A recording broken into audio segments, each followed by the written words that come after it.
We shall start the session with a prayer.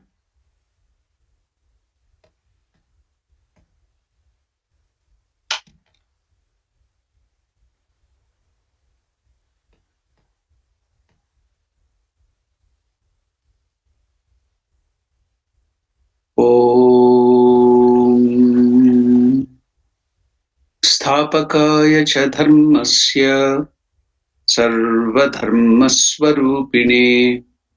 अवतारवरिष्ठाय रामकृष्णाय ते नमः. Namaskar to all of you. Welcome to the study of Great Master Sri Ramakrishna. We'll begin with the introduction to the life of spiritual aspirant in the divine incarnation. In that we were under the subheading First Manifestation of this Attitude. Once in Kamarpukur, there was a theatrical performance on the theme of Lord Krishna and Rama's life. It was held in Kamarpukur. Many people, including Gadadhar, had witnessed it. All of them forgot the songs and the sacred words of the Puranas the very next day and were busy following their selfish ends. But there was no end to the waves of spiritual emotions produced by them in the mind of Gadadhar. So you should note the difference between ordinary people and Gadadhar, the pure mind of Gadadhar. All the other people, they heard all those theatrical performance, the life of Sri Krishna, life of Sri Rama, which was held there in Kamarpukur. Many were witnessing that. But the next day, everyone was engaged in the worldly pursuits. So, because of their,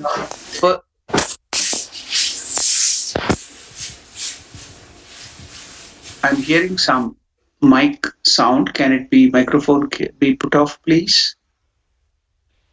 Thank you.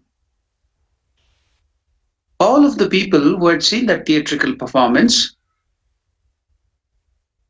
the next day they all forgot about it. They forgot the songs and the sacred words and the life of the great avatars, that is Krishna and Rama, because again they started pursuing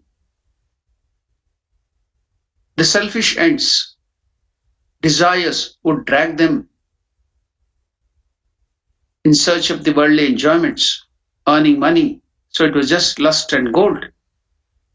But in the pure mind of Gadadhar, there was no end to the waves of spiritual emotions produced by them.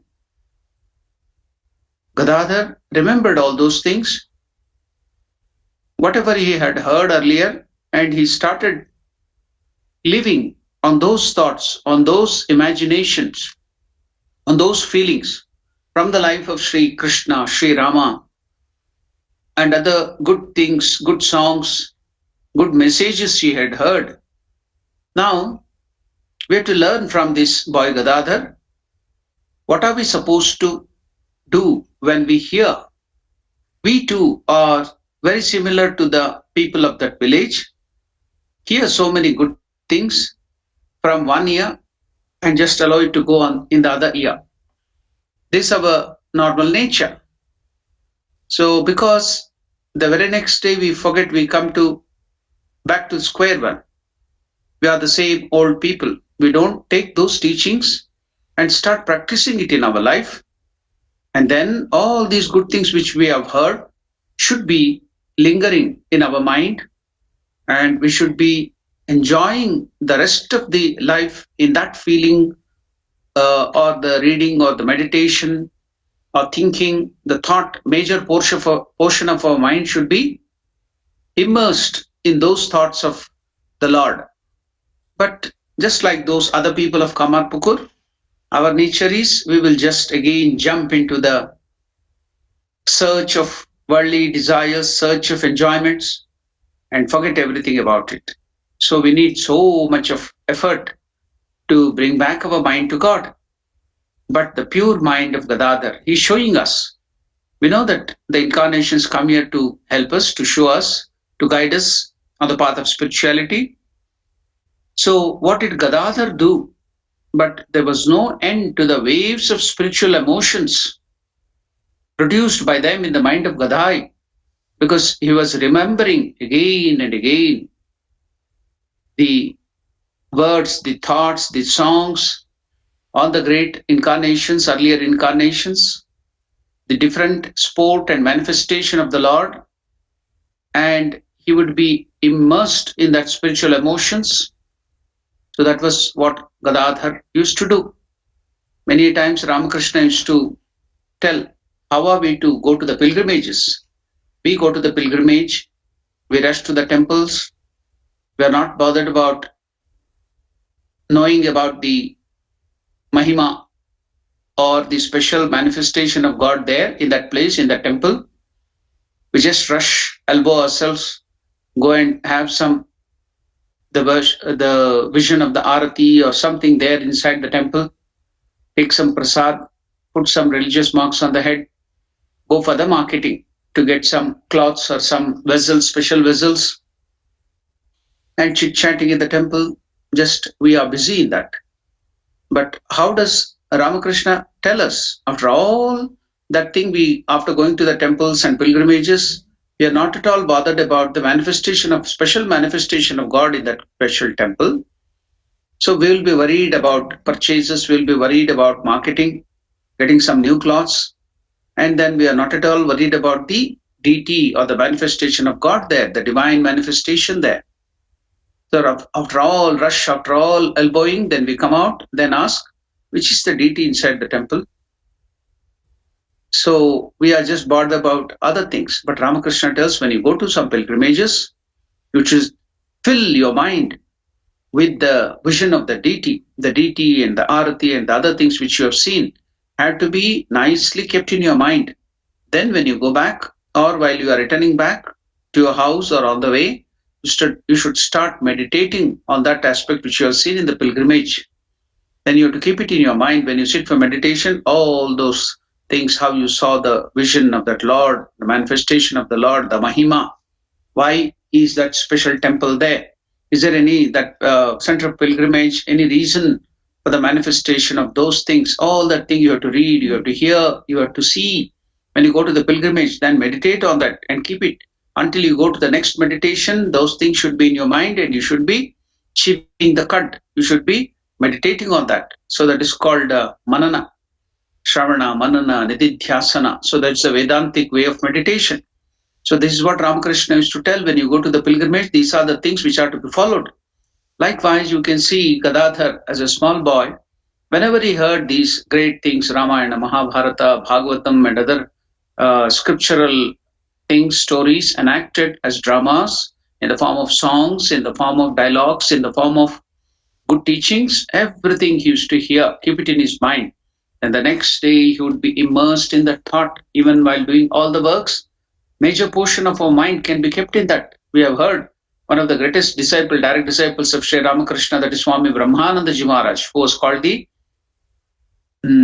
spiritual son of Sri Ramakrishna. He used to tell all of us, whatever work it may be, whatever kind of what you call great work it may be, you can just give only 10 or 20% of your mind to that work. With 20% or 10% of the mind, we can do any difficult work.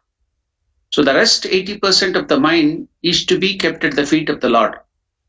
So as Sri Ramakrishna used to tell, hold on to the feet of the Lord in one hand, one arm, then do the work of the world in another hand.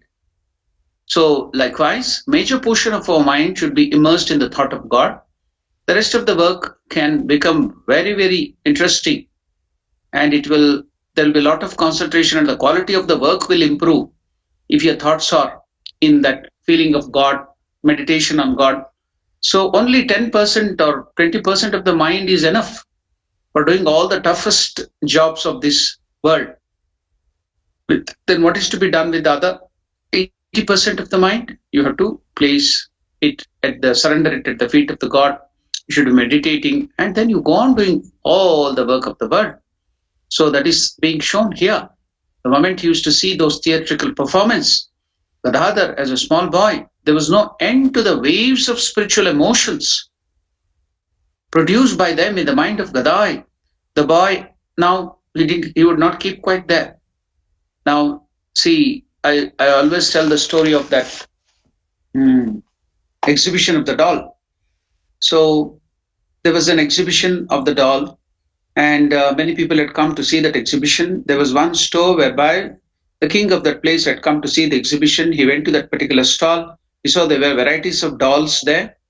So the dolls were being examined. So there in that particular store, all the dolls were similar in size, in pattern, and everything. But the change was only in the rates. Underneath one of the doll, it was written 5 rands. Then another similar, everything is similar to the first one, but the rate was given there underneath as 50,000 rands. Then he went to the other doll and saw it was 50 million rands. The king was surprised. Everything is very similar. The doll are looking very similar. But what is the reason for the difference in the rates? Then the owner of the shop the owner of that particular store of that exhibition of the doll, he told, "Sir, you can test it yourself." How am I to test it? Take this blade of grass, sir, long blade of grass, and put it to one of the ear of that doll, first doll. So the king did it. He pierced it into the ears, the hole of the doll, the ear hole here, and that grass came out of the other ear. Oh, that's the reason why it costs only 5 rands. Value is 5. Then what is the reason for that 50,000 of that the rate of the another doll? So you again test it, sir. So he tested. He put that in one ear. It didn't come into the other ear, but it came to the mouth. Oh, that's the reason why this is 50,000. Its rate has enhanced. Then what is the reason for the 50 million rands here? So you test it again, sir. So you put the grass into one of the blade of grass into that ears. It didn't come here in the other ear. It didn't come through the mouth, but it went to the heart. So that's the reason. Then the shopkeeper the of that particular exhibition of the dolls told,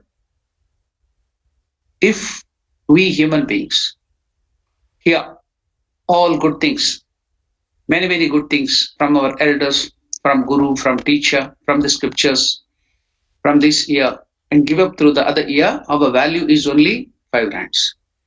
If you hear many good things from the ears and then share it with other people for their benefit, so then the value increases to 50,000. If you hear good things from your elders, from great people, saints, from the scriptures, and then instead of not only using to preach it to others, you put that into action. You fill up with all your nerves and body, muscles, brain, everything with that same thought. Then you transform your life. You bring that thing into practice, into action, all those thoughts and other things into action. Then your value increases multifold, billion. The cost will be 50 million. So that is the reason. That is called faith. When you put all the teachings and other things, great teachings which you have heard, into action, the thoughts and everything should flow in every nerves and veins of your body, in your brains, your muscles. The body should be filled up with that thought. Then you should ooze out those thoughts in the form of action, in the form of talk. So then that teaching is working. So then it becomes faith. So that is what you can say. Gadadhar is not only very happy after hearing that and he was immersed in that thought. Gadadhar, when the other people were busy following their own selfish ends, there was no end to the waves of spiritual emotions, bliss produced by them in the mind of Gadadhar. He didn't stop there. Then he assembled all the boys. The boys assembled. The boy, that is Gadadhar, assembled his friends in the neighboring mango grove. That is, we know that it is the Manik Raja mango grove. We had discussed about that earlier. Gadadhar would take it is a little away from Kamarpukur. It was in the outskirts, so less people would be there in that mango grove. So he used to assemble all the boys there and practice this drama. Think of God, meditate on God, make all the other boys to practice that drama. So they would be continuously in the same thought. So the boy assembled his friends in the neighboring mango grove in order to rehearse them and enjoy the bliss thereof. So this is all to be emulated. Gadadhar is showing us how when we read the scriptures, when we hear the Ramayana on the TV and other things, we have to be giving our mind to the thought, what did Ramachandra tell in the Ramayana serial? What did Lord Krishna tell in Mahabharata? What is he telling about in the Gita after hearing the Gita class? You have to be again and again, that shloka has to be repeated in your mind.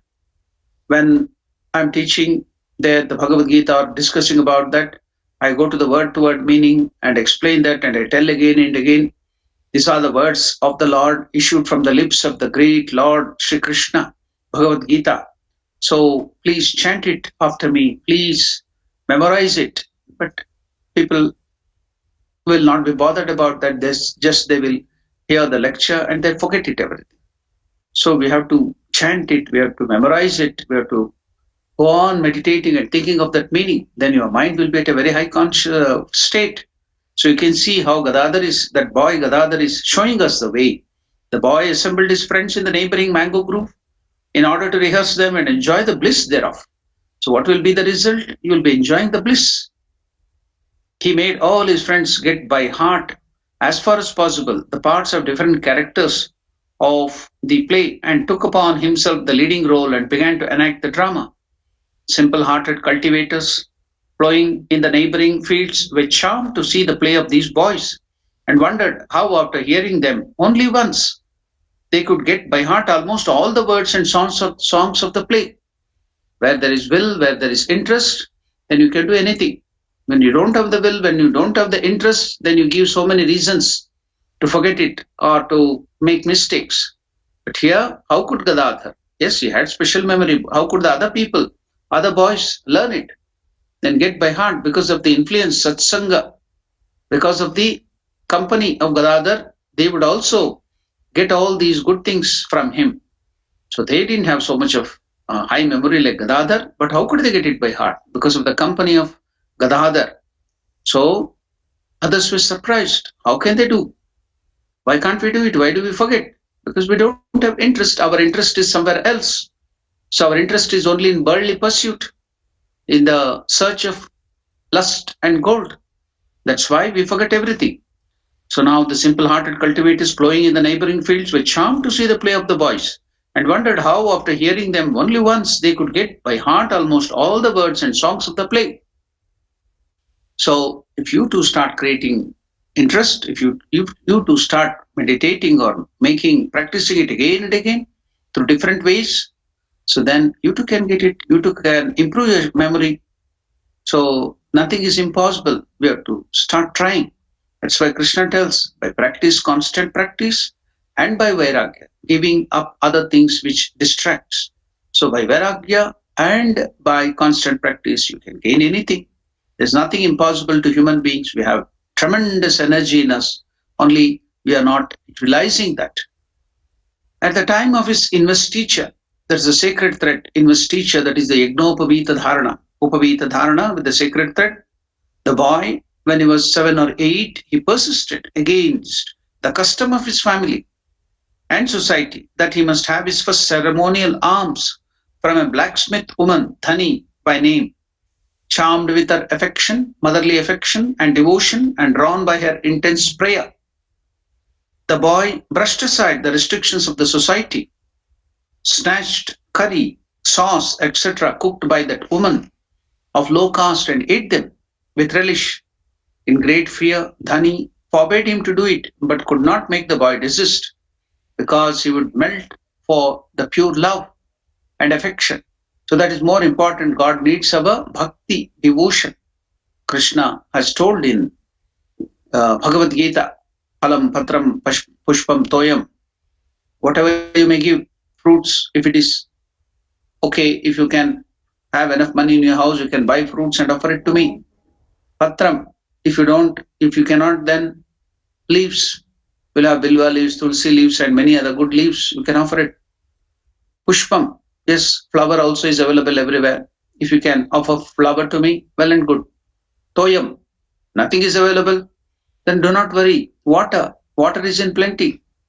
So you have so much of water in your house, you can offer that to me. That is more than enough.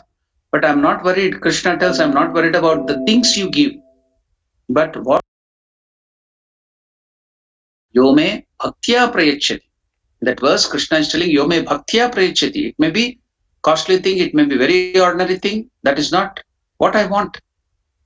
Because the whole world is the Lord's. Does he care that a rich man gives the very rich things and a poor man is giving some poor thing? That is not what the Lord wants. But on the contrary, the Lord wants devotion, bhakti. That is the only thing which you have. The rest, everything belongs to God. Is there anything on this earth which doesn't belong to God? He has created everything. Everything belongs to God. What is the only thing which you have, which you can give to God? That is devotion. That's why Krishna is telling in that Bhagavad Gita, Yome bhaktya prayachati.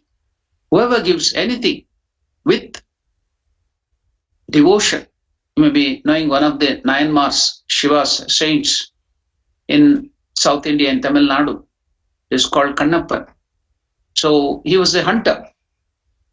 So since he was a hunter, he used to go and hunt rabbits and other deer and other things, then bring that meat. He was so much devoted to Lord Shiva. The Brahmanas, the high caste people, used to do the worship in a Vedic way and keep it clean and offer only fruits and other things, vegetarian things to Lord Shiva. But this Kannappan used to come with great devotion, whatever, because he was a hunter. Whatever meat he had, first he used to offer to Lord Shiva, and Lord Shiva would partake of that. Because why? Whether it was meat of the rabbit, meat of the deer which he had, that hunter had bought, Lord Shiva is not bothered about whether he's a hunter, a low caste person, or a high caste person. He wants only devotion. So, since that devotee, the great hunter, he used to bring those meat, first offer it to Lord Shiva in the temple. When nobody would be there in the temple, he was to open the door, go into the sanctum, offer it to the Lord, and the Lord would partake of it. Why? Because it was devotion. Even now, if you go to Kalahasti in Andhra Pradesh, all these things happened there. There is also a special temple for this Kannappan. So Kannappa, his name was Kannappa. And also, when there was in the Shivalinga, the eyes started bleeding. He was not hesitant. He had so much of devotion to the Lord that, oh, Lord is feeling the pain and there is blood in the eyes. With his arrows, he removed his own eyes and gave it to the Lord. And the other eye started bleeding. Again, he removed the other eyes too. But he thought, now if I remove my other eyes, now how can I know where the eyes of Shiva is there in the Shivalingam? So what did he do? See the devotion, exuberance of devotion. He doesn't see that whether I'm doing the right thing or wrong thing. It is only devotion. So how to mark the other eyes? So now two hands will be engaged in removing the eyes of his own eyes to give it to Lord Shiva. One eye he has already removed and given it to the Lord Shiva's eyes. But the next another thing is bleeding. How shall he now take that another eyes of his and give? Because both the eyes are gone. So how shall he now place it exactly at the eye of Lord Shiva there in that Shivalingam? So what did he do? The legs are free. So he lifted one of his leg, the thumb or the angushta, the thumb of the one of the leg, and placed it at the eyes of Lord Shiva on the Shivalingam. Can you imagine? Will you do that? Because you are so much this thing afraid what will happen. But here, that great devotee, he cares only that Shiva should be, that bleeding of should stop and Shiva should not feel the pain. So he removed both the eyes. Then he kept his leg, that finger, angusta, at the eyes of Lord Shiva. Can you imagine that? And then gave that eyes, both the eyes stopped bleeding, and he was happy. He was ready to sacrifice everything. So that is devotion, sacrifice, giving up your ego, your selfishness. That is real. So devotion is dynamic, it's not static. Devotion is sacrifice. Devotion is pure unselfishness. So he doesn't care, the devotee doesn't care for himself, for his own, what do you call, welfare or for his own, what do you call, benefit. He's only always thinking about the benefit of the Lord whom he loves. That is devotion. So you can see that devotion here. So because that woman, Dhani, though she may be from the lowest caste, the society might be, what do you call, worried about the other practices, the Vaidi Bhakti, according to different do's and don'ts. But when devotion comes, the Lord will take only the devotion. He doesn't care for all the things of the society. We have made all these rules and regulations. The Lord only wants our devotion. So that woman, Dhani, Kamarini, when she used to be preparing in the house, because she had shown so much of motherly love to that boy, used to go to the house, snatched curry, sauce, anything which she used to be preparing, cooked by that woman of the low caste, and Gadadhar used to eat them. In great fear, Dhani forbade him to do it, but could not make the boy desist. Why? Because of her motherly affection, devotion. So now, going forward, that boy Gadadhar, when he was staying there in Kamarpukur, the Naga sannyasins with their matted hair, a group of different, there'll be different sects of sannyasins, the Dandi sannyasins, the Naga sannyasins, the yogis, and so many varieties will be there in India. There is no dearth of different religious cults.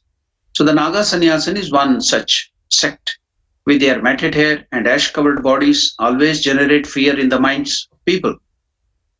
In the town and villages, there is a belief current everywhere in Bengal at that time and all the time that these fakirs entice young boys, or when opportunity arises, they abduct them to distant places and add them to their own number.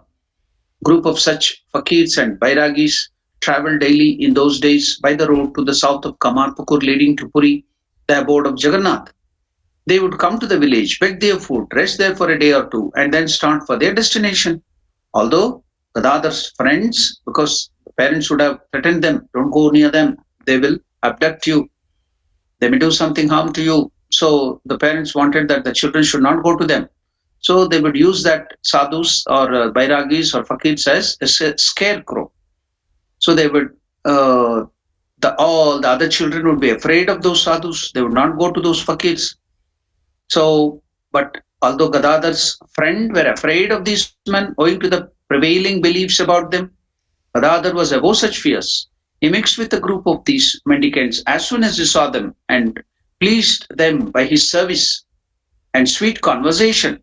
Gadadhar was not afraid. His only idea was, how can I know something about God from these sadhus? They are men of God. They would be always thinking of God. They have dedicated their life for God. Whatever the elders may be threatening other boys by fear, using them as a scarecrow. Generally in India, the practice is if the child is not obeying, if the child is not eating food properly or is not going to school, then they will threaten them. What is that? They use the sadhus and bairagis, the sannyasins, as scarecrow, and they will tell, if you don't take food, the child, I'm going to give you to the sadhu. The sadhu will take you away. So in that way, they create fear. So that they will be afraid of these men and they don't go to their contact, and they should not get vairagya and they should not become sannyasis. So that is the custom in India. So they are afraid that their children also will become sadhus and they will go away from them. So that possessiveness makes them to make these sadhus as scarecrows.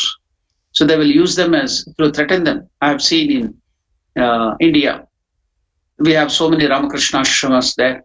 So there will be hostels, there will be schools.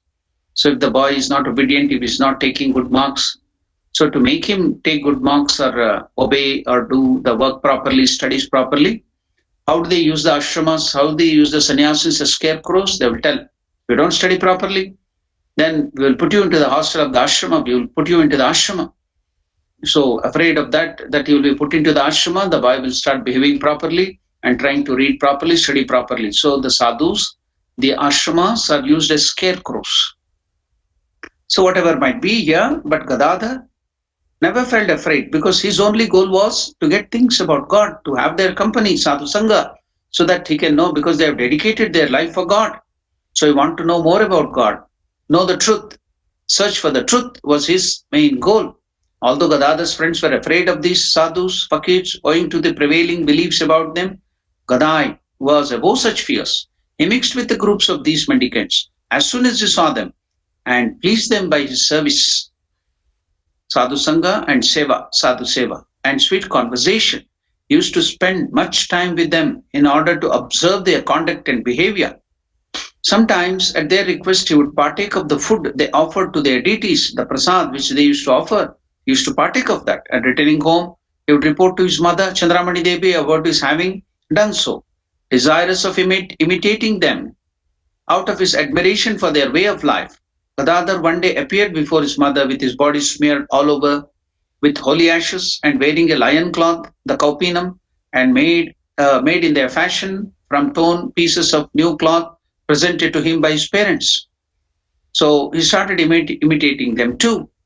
Now, many of the people of the lower strata of society in the villages did not know to read the Ramayana and the Mahabharata. When they wanted to hear those books read out, they generally invited a learned scholar, invited a Brahmana or one of their own class who could explain the epics to them. When the reader arrived, he would be offered water to wash his feet, so much of respect to him, and they would give some smoke, a smoke of tobacco, a good seat to sit on while reading, or lacking this, a new mat. Honored thus, that person who has come to explain the scriptures, he would swell with pride and egotism, because now they are showing so much of respect other than him, so much of privilege for him. So is to swell with pride and egotism. So now, what would be the work of Gadadhar here? He used to watch all those things. Very keen observation. Fond of merriment as he was, Gadadhar, with his keen intelligence, would closely observe and study the manners of the spiritual exponent. How he sat on an elevated platform before his village audience, how he gesticulated as he recited the verses of the text in a peculiar affected tone, and how at every turn he made efforts to show off his learning and superiority over the people sitting before him. So all those mannerism, Gadadhar used to notice how he would be spelling with pride, and he wanted to show that he was a great scholar. He knows so many things. So that show off and the pattern, the movement, the body movement, everything Gadadhar used to watch carefully. And then what would he do? Later on, Gadai would afterwards mimic. Gadadhar was expert in mimicry. I told there are so many great qualities, master degrees, PhDs in Gadadhar or Ramakrishna. This was one of them. He could imitate, mimic, and that mimicry was so perfect.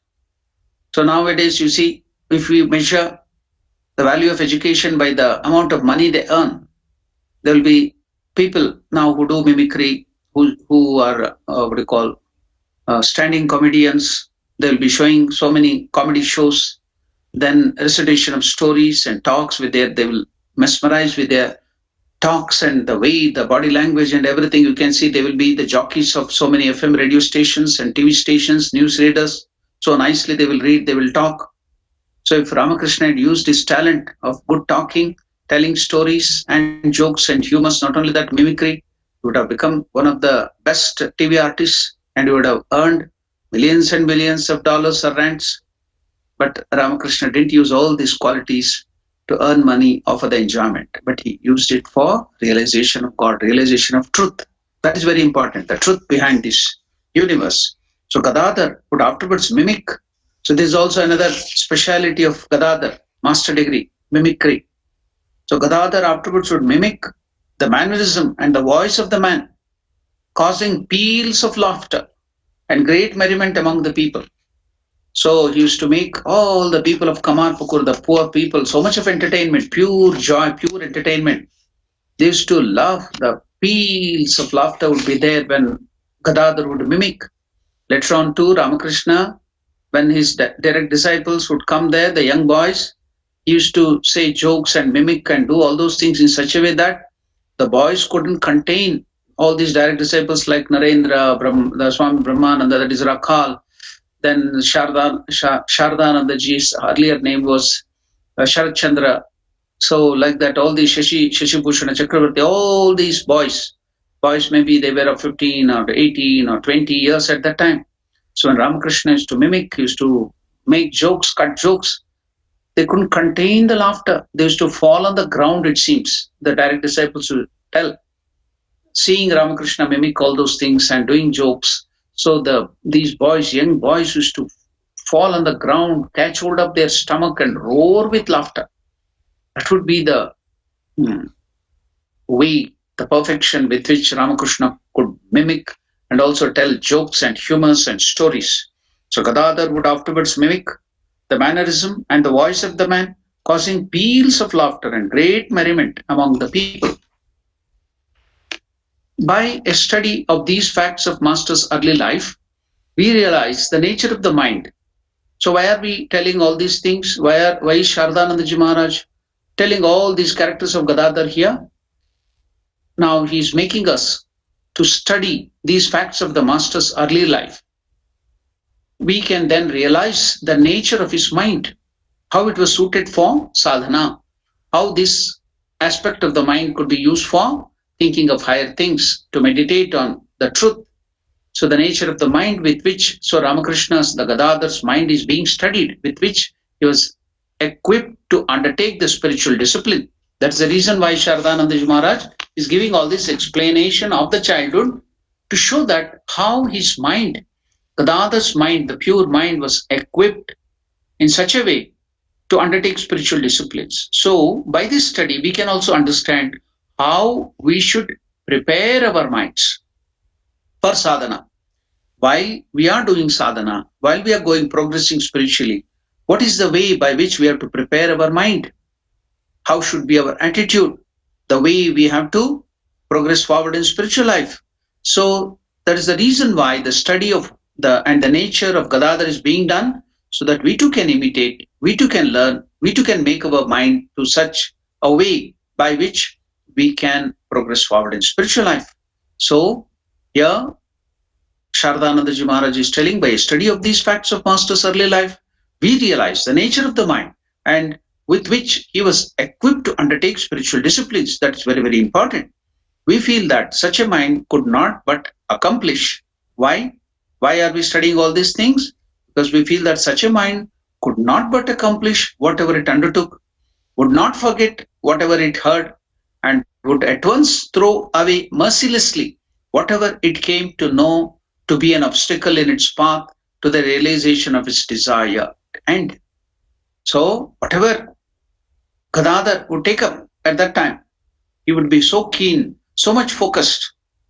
So, it would be easily there. It would be easily there in his mind, the sharp memory, the way he used to pick up everything. And at the same time, another aspect which is very important, that is vairagya, dispassion. How is it to be used here, the dispassion in our spiritual life? So you can see it from Gadadhar. What is that? Whatever we feel that such a mind could not but accomplish whatever it undertook, but another nature, that is dispassion, is would never forget what it heard and would at once throw away mercilessly, mercilessly throw away whatever it came to know to be an obstacle in its path to the realization of its desired end. What is the reason many people cannot concentrate? They will tell, oh, when I sit to meditation and japa, so many bad thoughts come to that, it will be disturbing me. So, how can I concentrate my mind? How can I get joy in the memory of God? Because we don't have this capacity of detaching ourselves from the older things, older memories, other bad habits. So, here you can learn from Gadadhar what is that, what is important, which is discussed, that it not only the mind of Gadadhar could not but accomplish whatever it undertook, would not forget what it heard, at the same time would at once throw away mercilessly, at once throw away mercilessly whatever it came to know to be an obstacle and its path to realization of its desired end. Whether you are a student, whether you are a man earning in the office or any other thing, you are a businessman, you are working in the office, these qualities, detach your mind from that is an obstacle, then your work will be perfect. Whatever your education will be perfect, you can progress forward, whichever may be the goal.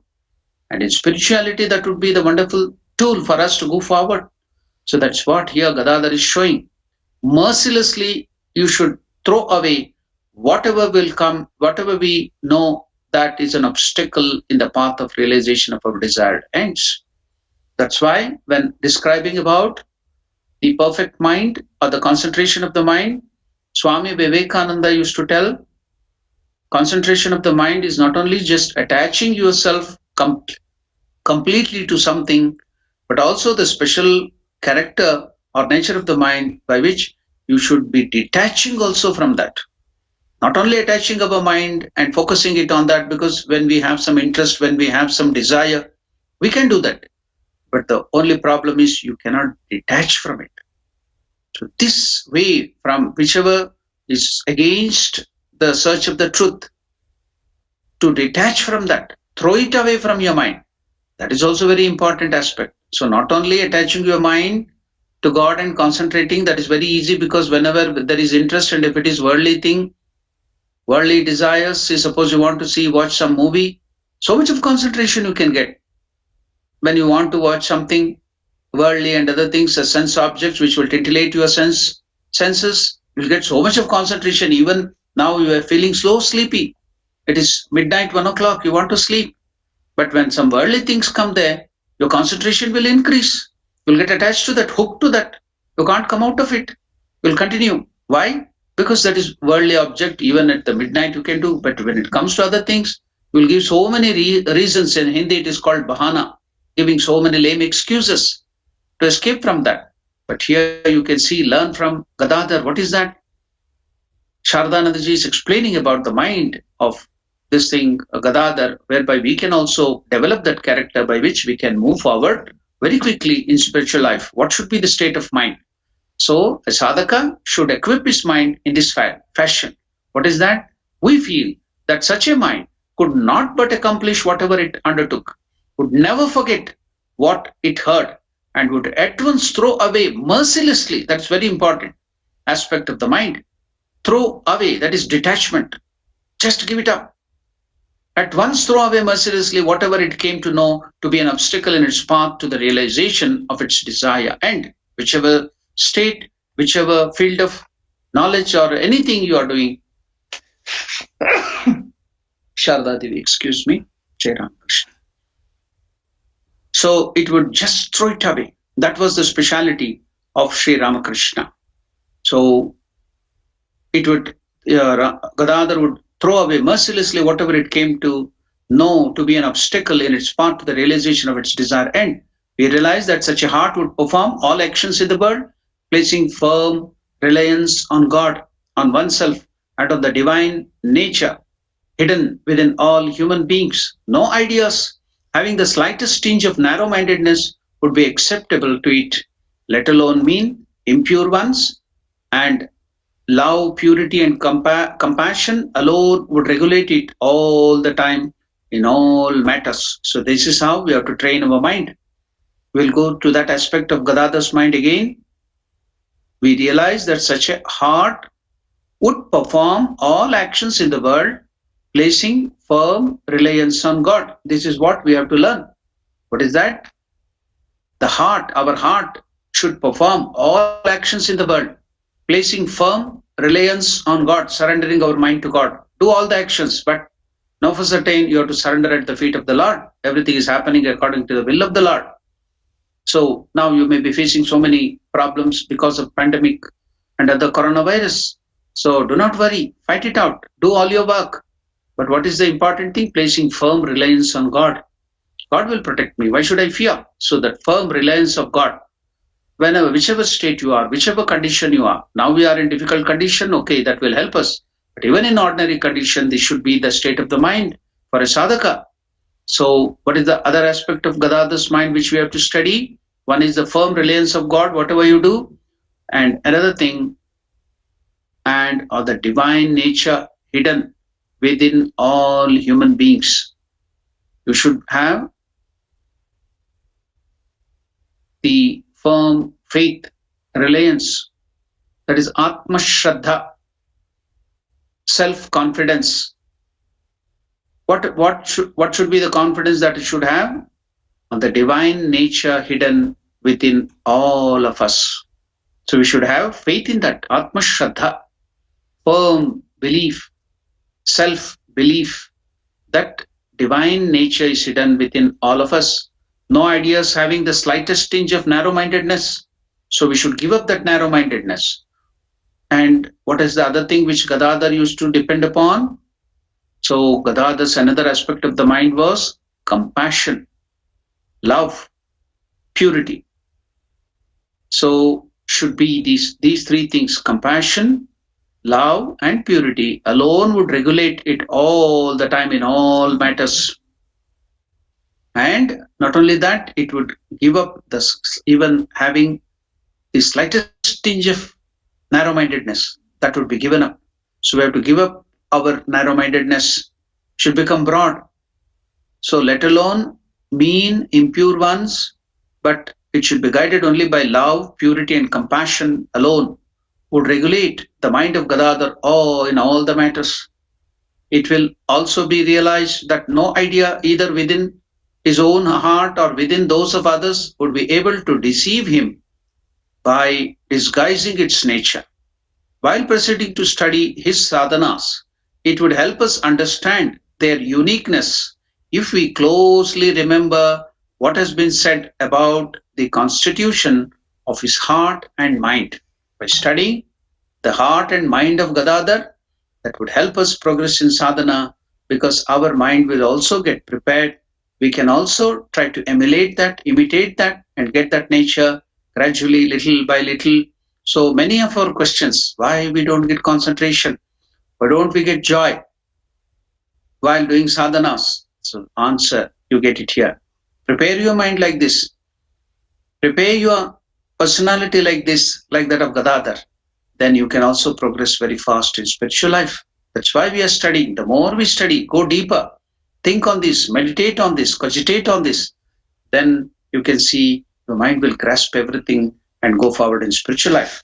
So now we will stop this portion and go to the other aspect of Sri Ramakrishna's life. So yesterday we were thinking and seeing of so many other things of Sri Ramakrishna's life, about the Hatha Yoga, about the Pranayama, whereby Ramakrishna had realized the zenith, got the highest in that master degree or PhD or postdoctorate, or even he has realized. See, we know that there is a department called MPhil, Master of Philosophy. You can also do PhD and other things, postdoctorate in that. It is only on papers, it is only in theory. But they will be learning Eastern philosophy, Western philosophy, Greek philosophy, so many other philosophies, the present day, the Indian, so many things. But it is all on papers. But what about Sri Ramakrishna? Ramakrishna not only did come to know about all the philosophies, he started practicing, making his own mind, body as the laboratory. And not only that, he realized the end of it. He realized that philosophy is. So, philosophy was not just for discussion to Ramakrishna. He realized the end in all that philosophy. So, he was master in Hatha Yoga, he was master in Pranayama. So, he realized the end of that too. Now, yesterday we were also studying the nature of Haladari, his senior cousin, senior by 1 or 2 years.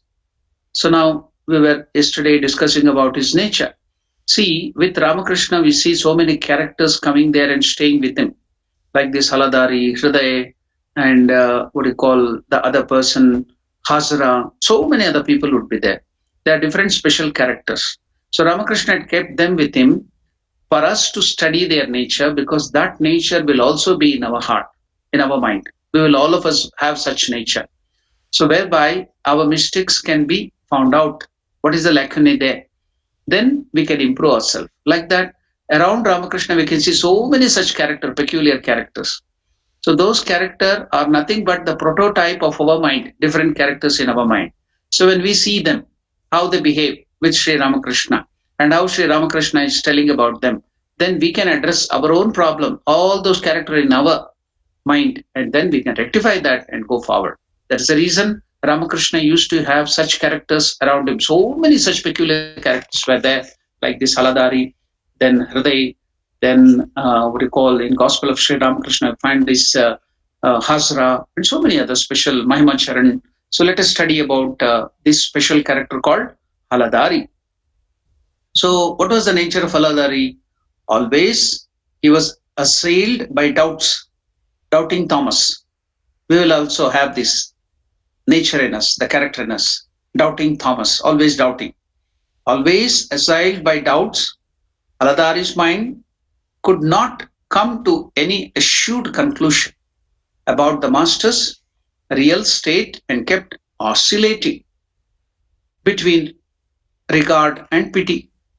Same thing will be happening in us.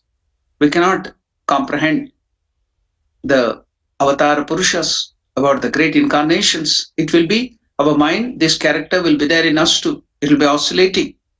No faith between regard and pity. The master said, Haladari became charmed to see me at the time of worship in the temple and said on many occasions, Ramakrishna. See, now you can see that he's addressing, Haladari is addressing him as Ramakrishna, not as Gadadhar. So I had a question long back. When did Ramakrishna get the name? So it was given by, some tell that, even Hriday and some other people used to tell that it was given by his father itself, Ramakrishna, the name Ramakrishna. Though he had the astrological name was Shambhuchar Chandra.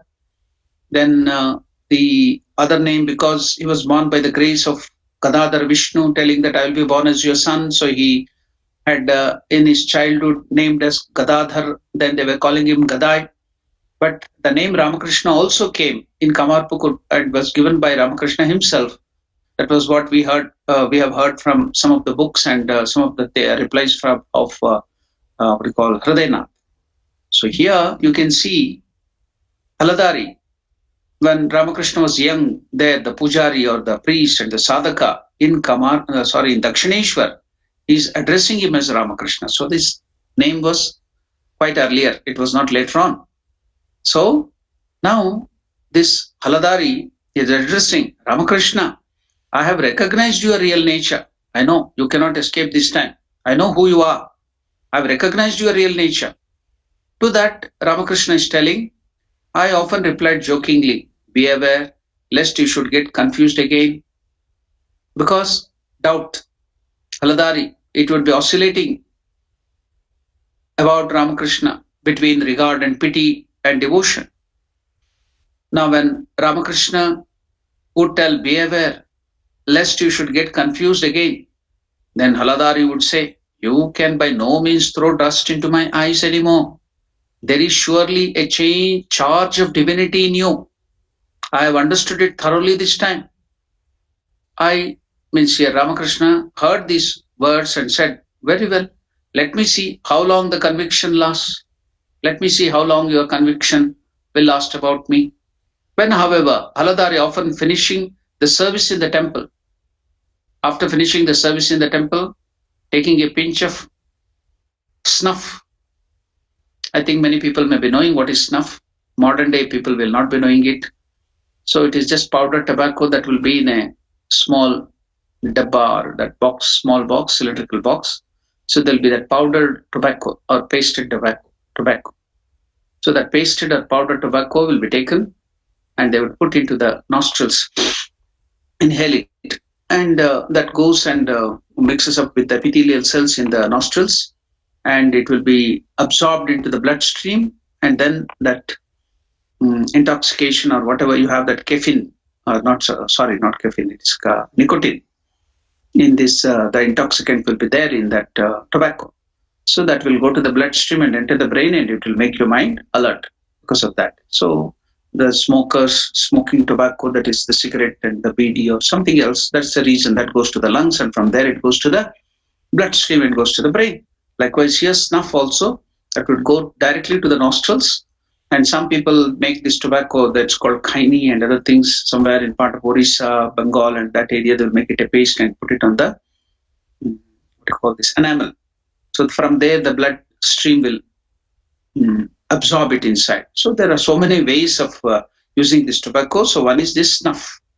So this person, after finishing puja, is to take a pinch of snuff, put it to his nose, and sit for reading Bhagavata or some other scriptures. So now Haladari, after finishing the services in the temple, took a pinch of snuff and started a discussion on the Bhagavata or the Bhagavad Gita or the Adhyatma Ramayana or some other books, scriptural books. He immediately became a different man on account of his egoism. Now he will feel egotistic that I know so much of scriptures, I'm reading, I'm better than everybody, I know Sanskrit, I know so many scriptures. So when that egoism used to come, then I went there. Ramakrishna would go there and said, Haladari, I have realized. Ramakrishna used to tell Haladari at that time, when he used to be reading the scriptures or have the snuff, and with that egoism, he would be in a different mood. At that time, Ramakrishna used to go to Haladari and tell him, oh Haladari, I have realized all the states, because for him it is just scriptures. But for Ramakrishna has realized all those things. Then when he was reading those scriptures of Adhyatma Ramayana, of the Bhagavad Gita, of the Bhagavatam. So Ramakrishna used to go there and tell that I have realized all the states of which you read in the scriptures about in the Bhagavad Gita, about what Lord Krishna is telling in the Bhagavad Gita, and which is written in the Bhagavatam, Srimad Bhagavatam, then what is written in the Adhyatma Ramayana, all those states I have realized, which you read in the scriptures. I can understand all of this. When he used to read, Ramakrishna could understand it because it is a matter of realization for Ramakrishna. So when Ramakrishna used to tell that I have realized all those states which you are reading in the scriptures, then no sooner had he heard, Haladari heard it, than he said, indeed, you are a big fool. Is it for you to understand all these things? Then Ramakrishna used to reply, I say in truth, the one who is within this, Ramakrishna used to tell, the one who is within residing in this body, showing his own body, explains everything regarding the one of whom you spoke just now. The one who is residing, the highest Lord or the Avatara who is residing in this body. I say in truth, the one who is within this, showing his own body, explains everything regarding the one of whom you just spoke now.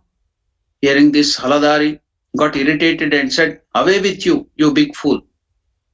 Which is the scripture that speaks of an incarnation of God except Kalki in the Kali Yuga? You have become insane, so you think like this. I laughed and said, did you not say just now that there would be no confusion again? You have discovered me. But who would give ear to all that then? This happened not once or twice, but on many occasions. One day, Haladari saw me sitting naked on the branch of the banyan tree of the Panchavati. He became thenceforward absolutely certain that I was possessed by a ghost. We had spoken of the death of the son of Haladari under the peculiar circumstances explained earlier, because he used to think wrongly about Mother Kali and he would not do the worship properly. He used to do that with disdain or negligence. So he was punished for that. We all know that earlier incident. His son had died because of that. Kali came to his in vision when he was doing puja and gave him the darshan and told, get away from here. Do not do puja in this manner. Then if you do still continue, then your son will die. She had cursed him. Being a narrow-minded follower of the cult of Vishnu, because of his fanaticism and bigotry, so he had the conviction that Kali consisted of tamoguna. What is tamoguna? We all know that there are three natures, sattva, rajas and tamas, lethargy, all this slothiness, all these things. The nature which we have is called tamas, tamoguna, ignorance. So, because he was a bigoted Vaishnava, he had the conviction that Kali consisted of tamoguna. One day, he went to the extent of saying to the master, because Ramakrishna's Ishtadevata was Mother Kali. So he derided, he went and told bad things about Mother Kali to the master himself, because master's Ishtadevata was Divine Mother. Can there be any spiritual progress from the worship of the deity consisting of tamas? Why do you worship that goddess with so much care? The master heard this, but did not then give him a reply, but pained to hear his chosen ideal slandered. Just like a small child, suppose somebody criticizes his mother, what would the mother feel? Like that Ramakrishna, when derided, when scolded, when criticized about his Ishtadevata, that is Mother Kali, that is Tamoguna. Why do you worship her? What can you get? Can you get worshipping that Tamoguna? This Haladara is telling, can there be any spiritual progress from the worship of the deity consisting of tamas? Why do you worship that goddess Kali with so much care? The master heard this, but did not give him a reply. But he was pained like a small child. When the mother of the child is criticized, how will he feel it? But pained to hear his chosen ideal slandered, he went to Mother Kali in the temple. He went to Kali temple and asked the mother of the universe with tears in his eyes. Ramakrishna, like a child, in tears in his eyes, he went to his mother. He went to the sanctum inside that Kali temple and asked the mother of the universe, with tears in his eyes. Mother, Ma, Haladari, a scholar. He's a scholar. He is well versed in the scriptures. He's a scholar. Well versed in the scriptures says, thou consistest of tamoguna. Art thou truly such, mother?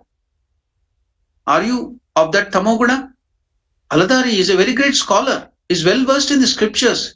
He says, Ma, thou consistest of tamoguna. Art thou truly such? With tears in eyes like a child, when Ramakrishna repeated this, the mother couldn't contain.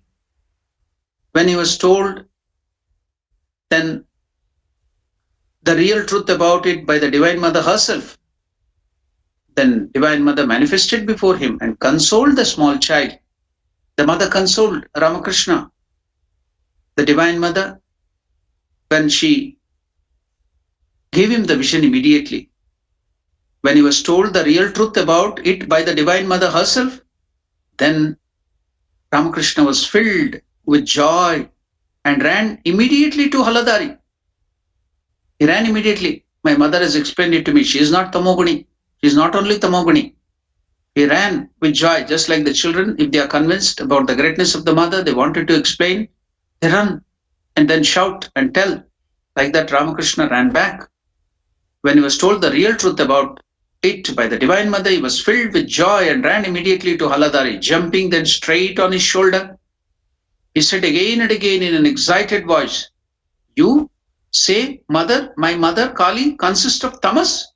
Is it so? Mother has shown me. Mother is all. Mother is sattva. Mother is rajas. Mother is tamas, and she is beyond. What do you tell in the mantra? We will always repeat, Om Sarva Mangala Mangalye Shive Sarvartha Sadike Sharanye Trambake Gauri Narayani Namostate. And that Gunamaye, Gunashraye. So you are filled with all the three qualities. And not only that, you have given Ashraya.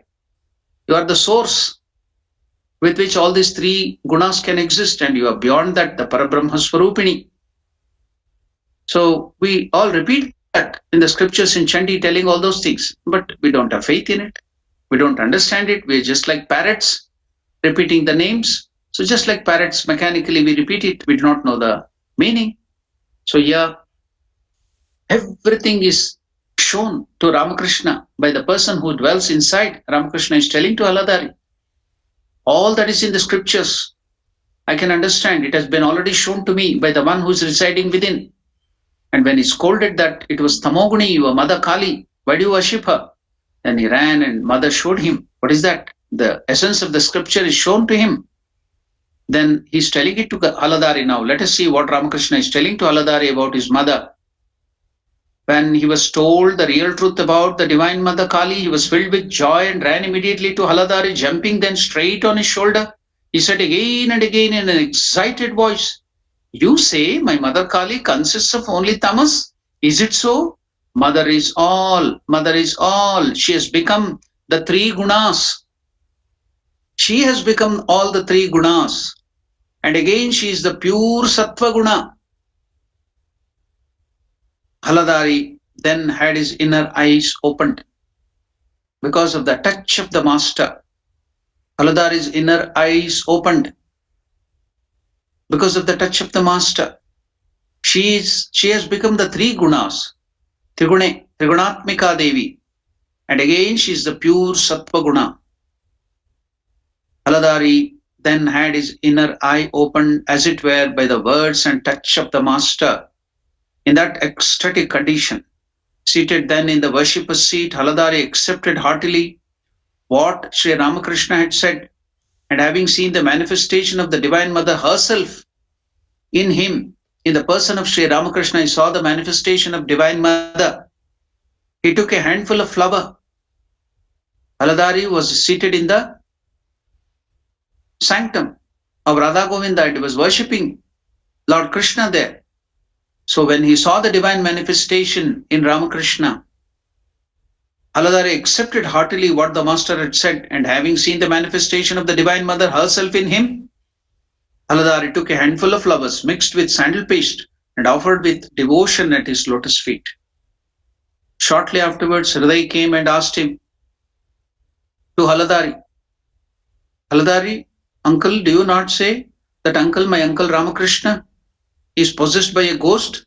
Why then did you worship him? Why then did you worship with that flowers mixed with sandal paste which was to be offered to Lord Krishna? You offered it at the feet of Ramakrishna. Why did you do that? Then Haladari replied, I don't know why. Replied Haladari, he came back from the Kali temple and astonished me in such a way that I forgot everything and saw the light of God in him. Whenever I go to Sri Ramakrishna at the Kali temple, he produces such feelings in me. Oh, the bewildering incident. I cannot understand anything. Although Haladari saw divine light in the master over and over again, when he took his pinch of snuff and sat for scriptural discussion, he got intoxicated with egoism arising from his scholarship and became his former self again. Punarmushiko bhava. So the rat was transformed into so many other higher animals like the cat, the dog, and the lion. And finally, when it didn't give up his bad character, the saint converted it into again the mouse back. So that's why they tell the saying is there in Sanskrit, Punarmushiko bhava. You become your own rat again, that self rat. So like that here, Haladari saw divine light in the master over and over again. When he took his pinch of snuff and sat for scriptural discussion, he got intoxicated with the egoism arising from his scholarship and became his former self again, like the rat of the story, Punarmushika. So now it's the same case with us. Mixture of faith and mixture of doubt. So sometimes we get faith, then we worship the Lord, we think of the Lord. Then again, when we get this egoism is the main reason, root cause of all the problems, egotism. So when you get this ego back, then you forget everything about God and you think you are the great, you know everything, and you will be in trouble. That ego will come again and it will disturb your peace. That's why, because of this ego, bad ego, now you will forget God, you will forget the greatness of God and start doubting everything. And you will be in trouble. Not only you will be in trouble, it will be the cause of disturbing your peace of mind. With your egoism, with your egotism, you will be also disturbing the peace of other people around you, your children, your wife, your husband, your whole family, your neighbors, everybody will be disturbed because of this egoism. So this combination, see now you can understand where you are. That character of Haladari in you, you can see how much it is there and how you have to remove it. So now the character, the mixture of doubt and faith. So you can see why, because of egoism. Now you can study yourself. Because of this character, now I can show, now I can see what I am, what nature, that particular nature is there in me, and gradually take it out and fill it with faith.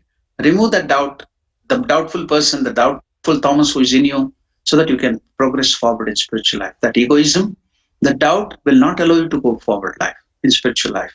So now the character is now being shown to us. So you can identify that particular character in your heart and then gradually remove it. So now going forward, let us see. It is clear from the behavior of Haladari narrated above that until the attachment to lust and gold vanishes, now what is the reason? Why? Why is this behavior? Why do we have doubt? Why do we get this egoism? Now see here, Shardanandaji Maharaj is keeping it, making it threadbare, opening it, and showing what is the reason. What is the reason? Why do we get egoism? Why do we get this doubt? Why are we a mixture of all these things?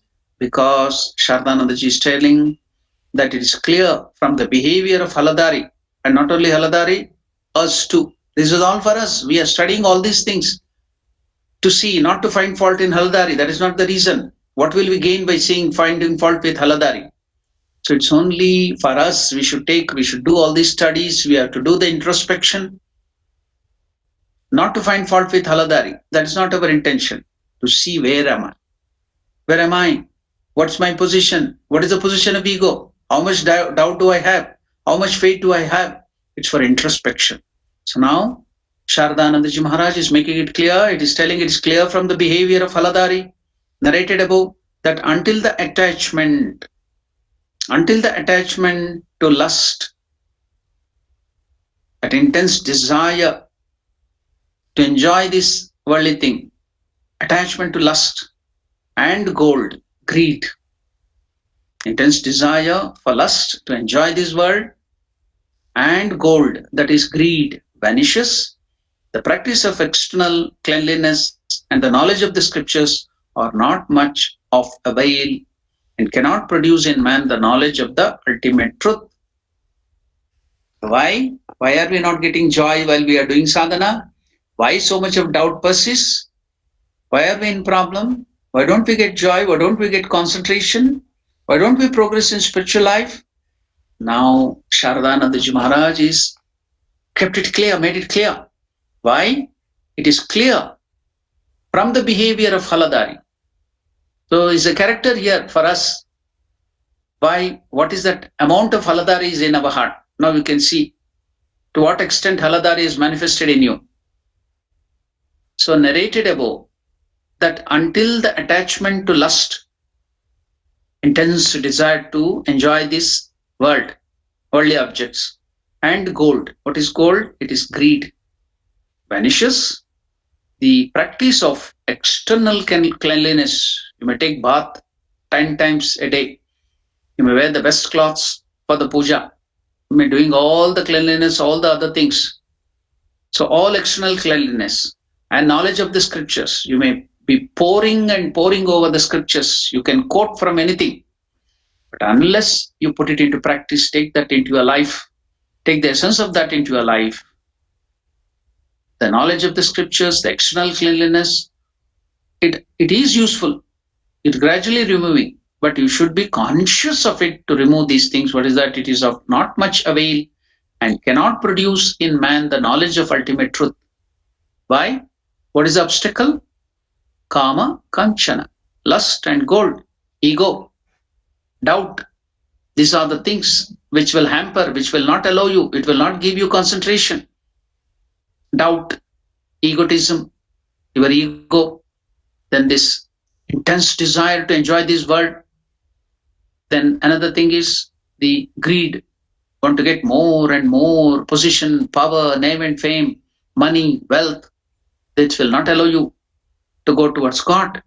So again, I will read that beautiful words of Shardanandaji Maharaj. It is clear from the behavior of Haladari. So what Haladari? The Haladari which is within you and me. Narrated above that until the attachment to the lust and gold vanishes, the practice of external cleanliness, whatever you may do, and the knowledge of the scriptures are not of much avail and cannot produce in man the knowledge of the ultimate truth.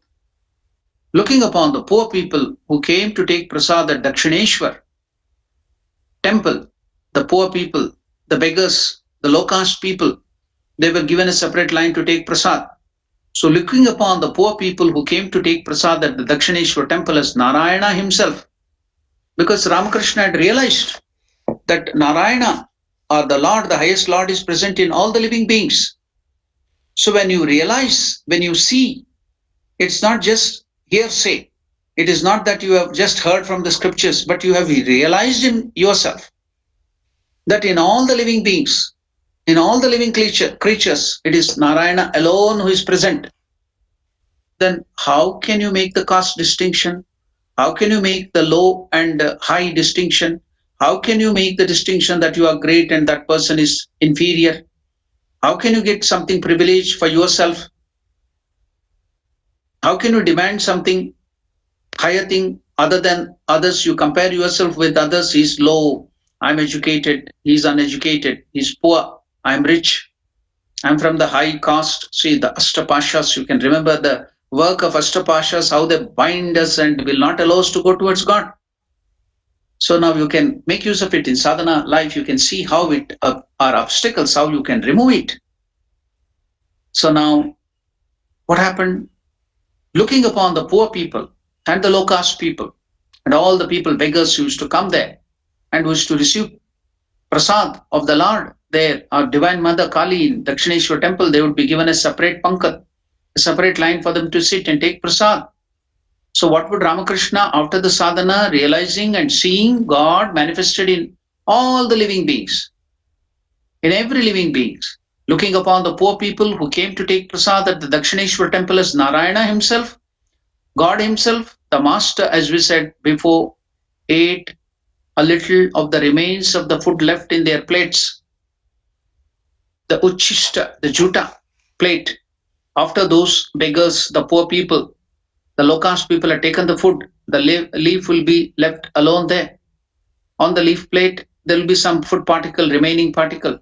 So Ramakrishna used to go clean all those things, that place eaten by those poor people, the low caste people, remove that. And not only he used to clean that place, the place of Ujista and Juta, he used to take from the leftover of that leaf plates because he sees Narayana, the Lord himself, in all those poor people. Because the Narayana himself has taken this food, he used to make it perfect, that which he has realized. So he used to take this and put it into mouth as prasada. What do you take as prasada? It is the leftover of the food which you offer to God. So if God is present in everybody, then Ramakrishna has seen it, he has realized it, that in the poor people, in the low caste people, that is the God who is present there. So he's taking that as prasad, he's cleaning that, removing that leaf plates on his own head. He used to keep that on the head and to carry it and throw it to the dustbin with great devotion. Now you can see the aspect of Karma Yoga. What is the attitude with which we have to do the Karma Yoga? This is the attitude. Shiva Gnane Jiva Seva. Seeing Lord Shiva in all the living beings, serving them. It is not sympathy, it is empathy. And what are the other things which we can use? Narayana Gnane Naraseva. Nara means human beings. Narayana Gnane. That is what Ramakrishna is doing. Narayana Gnane is seeing. He has realized that Narayana is in everybody. Madhava Gnane Manava Seva. Seeing Madhava in the Manava. Serve them. That is the essence of Karma Yoga. That is Karma Yoga. So now Ramakrishna is doing that Karma Yoga and showing us in practice because he has realized it is natural to him.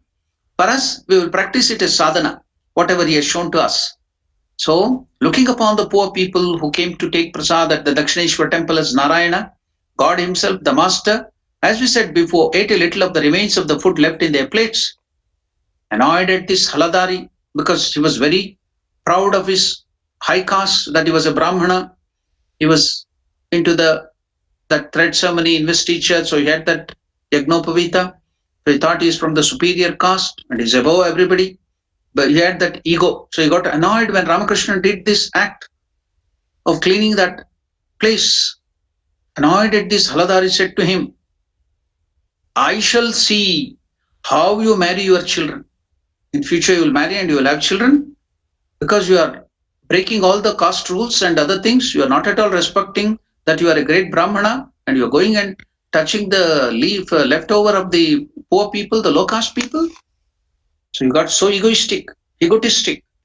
Now he's proclaiming, he's threatening Ramakrishna. Haladari is threatening Ramakrishna, telling that I shall see how you will marry your children. Who will marry your children? I will boycott you. The Brahmana society will make that they will boycott you. You will be thrown out of the group of Brahmanas. You are doing all such nonsense. I shall see how you marry your children. Now, when Haladari told these things, intensely irritated by these words of Haladari, going contrary, he was irritated not because he told those words, but he reads something in the scriptures and he doesn't follow. The scriptures are just only for scholarship. You don't take the essence of the scriptures, where the scriptures tell that in all the living being God exists, but Ramakrishna has not only read that, he had realized it. He has not only known that, he has realized it, and now he's putting it to practice. Intensely, he's practicing it. And now this fellow, Haladari, he has the knowledge of the scriptures, not putting it to practice. What is the use? So when he's threatening Ramakrishna, telling, I shall see how you marry your children, intensely he is irritated. Ramakrishna is irritated because of this. Though he's well versed in scriptures, he's not following them, putting it into practice. Irritated by those words of Aladari going contrary to his profession, professed admiration for Vedantic knowledge, the master said, "You, Sala, Dursala." Ramakrishna used to use the word Dursala. That was the highest word he used to get used for scolding. Dursala. So that is now translated here as rascal. That is not the exact meaning. The people of Bengal and people of North India can understand it better. So Dursala used to tell. Don't you yourself say that the Shastras enjoin us to look upon all the beings as Brahman? Is not the scriptures your Adhyatma Ramayana, your Bhagavad Gita, and your Bhagavata telling that you have to see Brahman, the highest Godhead, look upon all beings, all living beings as Brahman, and the world is unreal? Do you think I shall say like you these words quote from the scriptures that the world is unreal and at the same time beget children? Fee on your Shastric knowledge. So we have to make clear before we end this today's conversation, it's very, very important. What is the highest dictum of Vedanta? What is the highest dictum of Vedanta? The highest dictum of Vedanta is Brahma Satya Jagan Mithya. Then Jiva Brahmaiva Naparaha. This is the highest dictum of Vedanta. What is that? Again repeat it, because you have to hear these words and you should not forget it. Again, just like that Punar Mushiko Bhava. You should hear it and take it into your heart. What is that? Brahma Satya Jagan Mithya. Apply it everywhere. Then you will have no problems, no worries, no troubles. What is that? How can you apply it? Brahma Satya, God alone is truth. All else is illusory. All else is false, untruth. So this world and the happenings in this world is untrue. So when God alone is true and when all these happenings is untrue, why do we bother about this untruth? Whether somebody may scold you, somebody may irritate you, somebody may talk ill of you, criticize you. Why do you take that as the truth? So now you see the intensity, the faith with which Sri Ramakrishna had taken to the words of the scriptures. What is the essence of scriptures? When he went and asked Divine Mother, Mother, I have not read Vedanta. Oh Mother, Divine Mother Kali, I have not read Vedanta. I do not know the scriptures. I do not know Sanskrit. But now I want to know the essence, the summary, the essence of Vedanta. Can you please tell Mother? And what did Divine Mother show him? Tell him, Divine Mother told, the essence of Vedanta is Brahma Satya Jagan Mithya.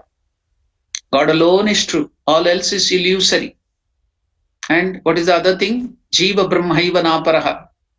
So now, telling Haladari, you tell that this world is illusory. And when you see the intensity of Ramakrishna's application of the words of the scriptures, you tell that the scriptures quote that this world is illusory. And do you think I will have a family and beget children when I know this world is untrue? When the scriptures are telling that the world is untrue, just go to the depth of the meaning of these words. Very difficult to understand. You tell that scriptures, the essence of scriptures is God alone is true. This world is untrue. And telling this world is untrue and God is alone is true, do you think I will beget children in this world? Suppose you have to get into the family life and beget children means that is, what do you mean? That means that you are believing that this world is real. You know this world is unreal. The scriptures are telling that you have realized that. When you know this is untrue, can you give your mind to this world and beget children? That means you have to believe this world is true. Until unless you can't beget children. You have to believe this world is true and the enjoyment of this world is true and give your mind to these desires. But I know, I have realized that this world is untrue. When this world is untrue, how shall I give my mind to this untrue world and beget children and be in the family life? I will give my mind only to God, God and God alone, purely God and God alone, not to this untrue world. Just now understand the intensity of application of the truth of the scriptures. We hear from this ears and give it from the other ears. And we hear the scriptural statements to quote and show your scholarship. Do we practice it? Do we take the essence of it? At least if you cannot practice it to that fullest extent, why can't we do it gradually at least? So, what is the essence of scriptures or Vedantas given by Divine Mother to Ramakrishna? And also, the scriptures are telling there Brahma Satya Jagan Mithya. God alone is true, all else is illusory, untrue. Jiva Brahmaiva Naparaha. What is that? Jiva Brahma. All the living beings, Jiva. Brahma Eva is the Lord Himself. Na paraha, there is no higher God than living beings. That is the essence. When there is no God higher than the living beings, Jiva Brahma Eva Na paraha. How can you ill-treat your wife? How can you ill-treat your father and mother? How can you ill-treat your husband? How can you ill-treat your children? How can you behave with all the other people in that bad manner, irritating manner, troubling them? Because Jiva Brahmaiva Naparaha, there is no higher manifestation of God than human beings. Then how should be your behavior with the other human beings? You have to treat them like God, serve them God. That is the basics of spiritual life. That is the basics of Karma Yoga. So let us start application. Applying. Application is very, very important. So Ramakrishna through his life is showing what is sadhana. How are we to apply the truth? This is very intense high. When he threatened, Haladari threatened him, I will see how you will marry your children, marry off your children in the society. I will make that Brahmana society boycott you. You read the scriptures, and what is the essence of the scriptures? Brahma Satya Jagan Mithya. Do you think that after knowing this world is untrue, I will beget children and think this world is true? I will give my mind only to God, God and God alone. I'll not give it to this. When I know the essence of the scriptures, when I've realized it, how can I give my mind to the untruth? The Jiva Brahmaiva Naparaha. There is no higher God other than the living beings. The highest manifestation of God is in the human beings and the living beings. The highest manifestation of God in the human beings. And how should you treat all the human beings? When there is no higher manifestation of God other than the human beings and the living beings. How careful you should behave. How is the sweet word, and every act of yours should be the worship. Every step of your life should be the worship of God. That is how you are to behave. And how badly we behave with other human beings. I have seen people, our own devotees, our own people, how badly they behave with other human beings. Why? Why are they not following after reading all the scriptures, after knowing the truth, reading the life of Ramakrishna? Why don't we practice it? Egotism, desire to enjoy this world, name and fame, intense desire, lust and greed, kama kanchana, egoism, doubt, it doesn't allow. So let us take you from the teachings of Sri Ramakrishna. Brahma Satya Jagan Mithya. Jiva Brahmaiva Naparaha. Let us start applying slowly, gradually, step by step. Put it into practice and see how you can convert this living place into heaven, Vaikuntha. You can make this very living place into Vaikuntha. You can make your own house as Kailasa or Vaikuntha or heaven. Now, because of your egotism, because of your selfishness, because of the kama and kanchana, the lust and greed, because of your doubt, you are creating a hell, even worse than a hell in your own house. You can transform by these teachings of Ramakrishna, by the way he has put it into practice in his sadhaka life, by studying that, by applying that at least little by little, gradually, can transform the living place into heaven. We always write when somebody dies on the grave, you will write RIP, rest in peace. But there was some great man telling, why should we rest in peace after death? Why can't we live in peace? How to live in peace? Ramakrishna is showing here through that. Brahma Satya Jagan Mithya. Jiva Brahma Ivana Paraha. Can put it into a practice at least at this level. What is that? How can you put it into practice at this level? When there is any trouble, when there is any insult, when there is any difficulty, don't get into depression, don't get into stress, because this world is unreal. When the world is unreal, this happening, which has happened to me, the insult, the problem, is it real? Is it not real? God alone is truth. So let me give my mind to God. Then all your difficulties, fear, anxiety will vanish.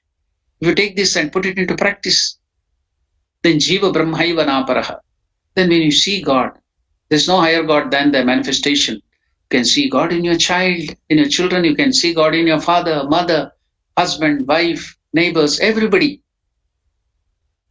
And this whole world will become Kailasa, Vaikuntha, heaven.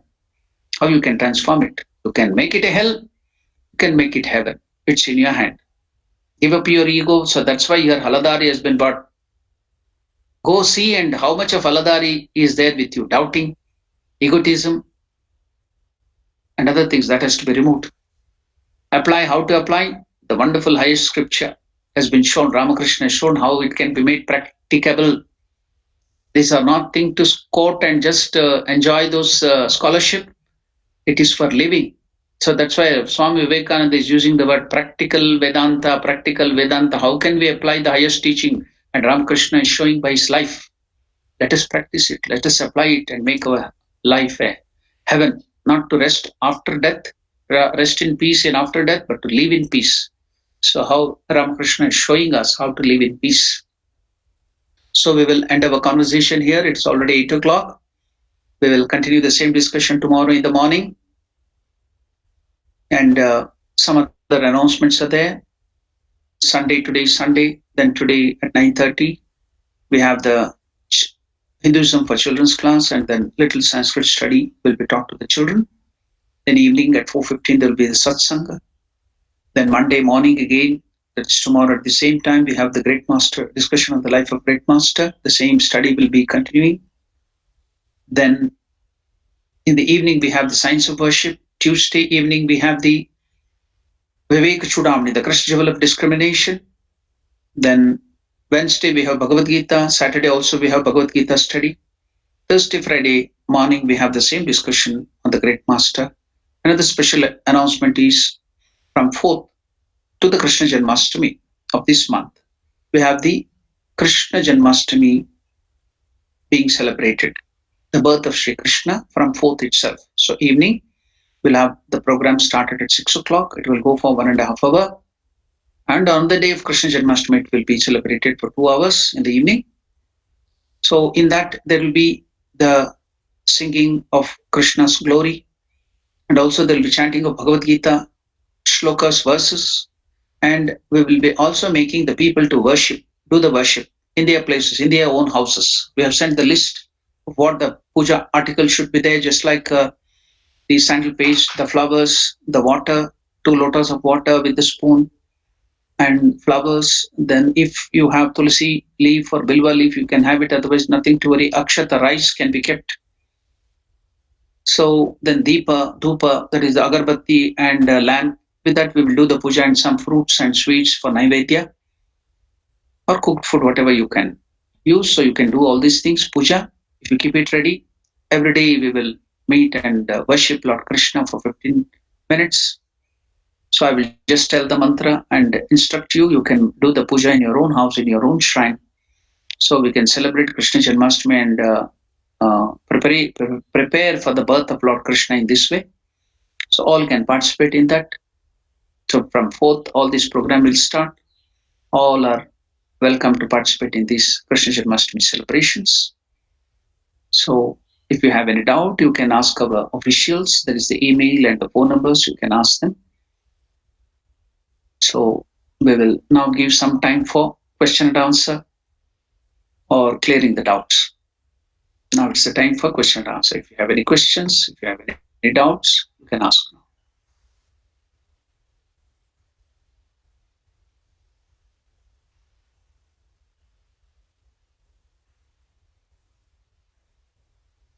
If you have any doubts or any questions on today's discussion. Pranam Maharaj, this is Anil here. Yes, Anil, please tell. Maharaj, like, what is Adhyatma Ramayana? Adhyatma Ramayana, just like it is not this regular Ramayana, it is a conversation between Sri Ramachandra and Sita is giving very high, and also Vasishtha Maharshi, very high Advaitic and Vedantic teachings given by Sri Ramachandra and discussed with Vasishtha and Mother Sita. So there's are also very high Advaitic teachings. So that's called Adhyatma Ramayana.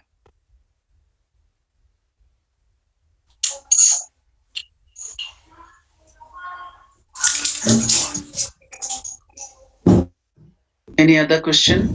Pranam Maharaj, Kumar Swami from. Yeah, Kumar Swami, please tell. Maharaj, this Varnashrama and caste system, are they two different? Yeah. In those days, the Varnashrama was done based on the quality, character of a person and the work he does. So in that way, they wish to segregate the society so that to help. Suppose now you have a classroom, you have some 100 students in the classroom. Some people learn very slow. Some people are mediocre. Some people are very keen and intelligent. Then what will the teacher do? The teacher will not combine all of them and give the teaching equally to them. For the people who are little very weak in studies, for them they will be made a group and the teacher will give more teachings and more help to them. For the mediocre and the other people, the help will be little lesser than the very ordinary children. And for the people who are very intelligent, not much will be given. They will be made to read with very little help. So like that in the society, we have different group of people, different abled or the capacitated people. So accordingly, it was divided based on the work they do, the karma and guna. So whatever the nature they had, they used to do that. They used to, it automatically got divided so that they will be helped to progress to make everyone a Brahmana. Brahmana is not by birth. In the Swami Vivekananda tells in the Satya Yuga, everyone was a Brahmana. Then when people started giving up the higher practices, they were not up to the mark, then they were again downgraded a little. To give them more teaching, the aim was not to downgrade them, but to give them the teaching, more intense teaching, and lift them up to the level of a Brahmana. So to make everyone a Brahmana, it is not by caste, I'm telling, by nature, by guna. Guna karma vibhagaha. In Bhagavad Gita, Krishna tells this Varnashrama dharma is guna karma vibhaga. But the other thing which we see, the caste system is the guild. Suppose now the doctor is there. He wants that his son also should become a doctor, though he is not capable of that. Now suppose the soldier is there. The reservation will be given in the army for the person who is a soldier, son or the child. So now that child may not be fit to be as a soldier. He may be afraid of even hearing some crackers. Then how will he go and hear the sound of the Bofors and the bombs? So, but they will be given there. So now that group, their children, they will join the army, but they may not be fit. So that becomes a caste of the army. Then the caste of the, so it is a guild. So to get more employment, to get more privileges, so this caste system came up. But the Varnashrama dharma was a different aspect whereby guna karma vibhagaha. By the nature, they, according to their nature and the work they do, they used to group them together and help them to rise to the highest. So that was the reason for the Varnashrama Dharma and caste system. Caste system is a what you call stagnation of the society. But Varnashrama Dharma was a different thing which happened automatically. Yeah. Thank you. Okay. Any other questions? Oh, Maharaj, there's a question on the chat group. Yeah, I will see. I'll go to the chat group. I can read it. Yeah, you can read it. That also will be very good. Swamiji, namaste. Why all compassionate mother killed Haladari's child? So you think that when you are compassionate, that you should not use that for punishing the wrongdoers? Suppose now the judge and the policeman is all compassionate to his children, but when there is a terrorist or when there is a wrong person, should he not punish that person? So likewise, the Lord will bring our own karmas into such a way play that now will a person, now Haladari's son, after 100 years, suppose he was living for 100 years, will he not die in the 101st year? He will die. Everybody will die. So only here, mother used that karma of that child to teach a lesson to this rogue Haladari. That's all. So there is nothing about a compassionate mother. Now, do you see that in the example of the giraffe?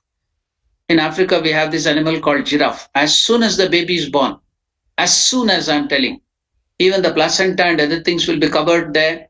The umbilical cord also will be there, everything. The baby is just come out of the womb of the mother. Now, if the carnivorous animals, they smell that placenta, they will come to kill it because it is just lying down. It is easy to kill. So now, what will the mother do? It will start kicking that baby. Just born baby, I'm just telling you, kicking that baby. Its own. The mother will kick its own child. The kick will be so hard. If that kick is given to you or me, we will have multiple fractures or we may die. So such kicks will be given by the mother. So when the kick is given, that baby which is sleeping giraffe, it will get up. Again, it will get up, try to get up. Each time the mother kicks, it will try to get up. It will again sleep. It will try to get up. So when it is kicking too hard, then it will try to get up and stands up. And then it will start running immediately as soon it is born. Within maybe half an hour or so, it will get up and start running. So once it get up, then the carnivorous other animals like fox or hyenas or lions, they cannot attack it because it is too tall.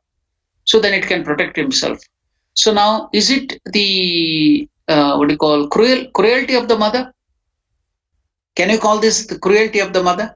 No. So likewise, when something is to be taught, so the karma of our own karmas will be used in the form of diseases, in the form of troubles, in the form of death, to teach us a lesson. It is not against compassion. Why can't you think that also as a compassion to teach me, to lift me up? God is using these things. So it's how you look at it. That's all. So true nature is not always being namby-pamby. So the true nature or true character is Vajradapi Kathorani Mruduni Kusumadapi. When dealing with the good people, the children and the righteous people, the Divine Mother will be more softer than the flower.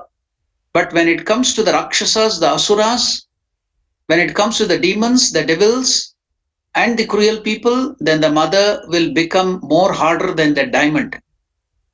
So that is a real character. Even we should adopt that character. When you are dealing with the unrighteous people, you'll be afraid like a fox and keeping your tail underneath, you'll run away. When there are soft people and good people, you'll become too egoistic and jump on them. That should be reversed. So Divine Mother is righteous in her, this thing. She's right. Whenever she's dealing with divine children and good people, she'll be very compassionate, more softer than the flower. Whenever she's dealing with bad guys, with the devils and demons, can you show love and affection and kiss the demon and devil when they are harming other people? You have to punish them. That is what Divine Mother will do. That is really compassion.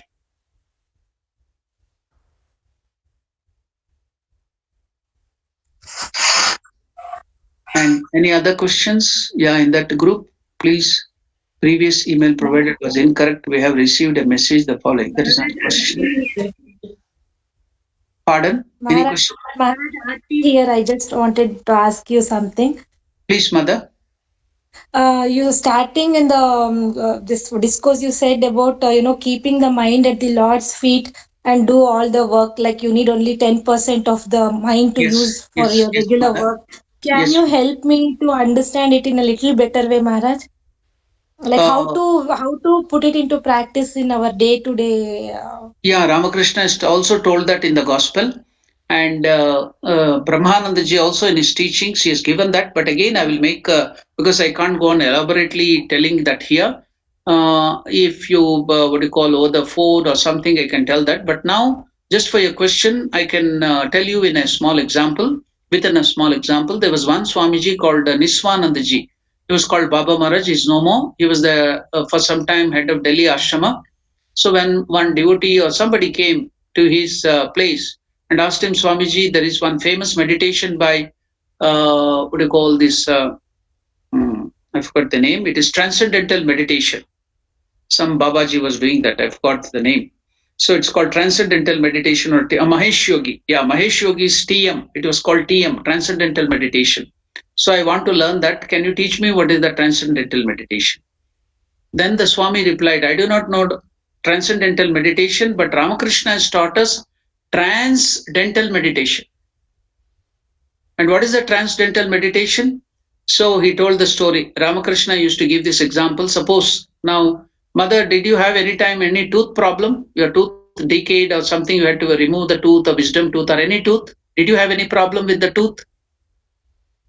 Not yet, Maharaj. Okay, no, let you not have it. I'll pray that you should not have that. It will be very painful. So no, so many people will have the tooth pain, some decaying of the tooth. At that time, there'll be so intense pain of the tooth because it is very near to the brain in the face. So a lot of nerve endings and everything, it will be very sensitive and very painful. But even though there is so much of pain in the tooth, will you just go and sleep simply and do not do the work? In spite of all the tooth pain, intense pain, you go and do all the work like eating, sleeping, doing all the work, your everyday work, your all the works in the office, studying everything, you'll be there. Major part of your portion of your mind will be in the tooth and the pain, but all with all the less part of your mind, you will be doing all the work, isn't it? So likewise, Ramakrishna tells, so major portion of your mind should be in God and with less portion, just like see with the toothache, you will be giving so much portion of your mind to the tooth, the pain. The mind will be major portion of your mind will be in the toothache. But with very little this thing, you'll do all of the work, isn't it? So that the Swami Niswanandaji used to tell, Ramakrishna has taught us transcendental meditation.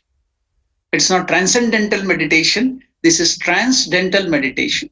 So with this idea, now just like the pain in the tooth, you can just keep your mind on the tooth always, the pain, but you will be doing all the other works. Likewise, give major portion of your mind to God. With one hand, catch hold of the feet of the God. With the other hand, go on doing all the works of the work. Like that, Brahmanandaji also clarifies how to do that. Holy Mother also tells that how to do that. For example, Holy Mother tells that while you are cooking, she gives her own example. While you are cooking, you are sitting in front of the oven. So the fire is burning there. The things are being prepared. Rice is being boiled. Will you be always telling, "Oh rice boil, oh rice boil, oh dal boil, oh dal boil, oh fire burn, oh fire burn"? After keeping that for the cooking, what will you do? Why can't you repeat the name of the Lord? Why can't you meditate on the God? That's what Mother tells. While you are brooming, sweeping, what will you be doing? When the hand will be just sweeping, why can't your mind meditate on God? Why can't you do the japa of the God? You'll be doing so much work, it is all mechanical work. You'll be driving. So while driving, you'll be dreaming something. Why can't you take the name of the Lord? Why can't you do the japa while driving? So this is how you can give major portion of your mind to God and do all the things, so many things. Most of our work will be mechanical. So all that mechanical work can be done without any effort, without giving your mind, it will be automatically done. But the rest of the mind you can give to the japa, meditation, and thinking of these higher things. That's all. Thank you, Maharaj. Yes, mother.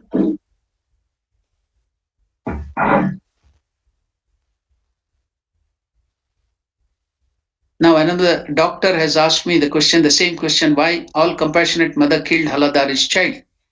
Now this is the question asked by one mother doctor here. So the answer is, what will the mother do if there is a gangrene in the leg? Or there is some bacteria and virus. Suppose now a patient of yours will get coronavirus. What will you do? Will you kiss that virus and keep that virus in the body, or take it into your body, or kill it with antibiotics? What will you do, mother?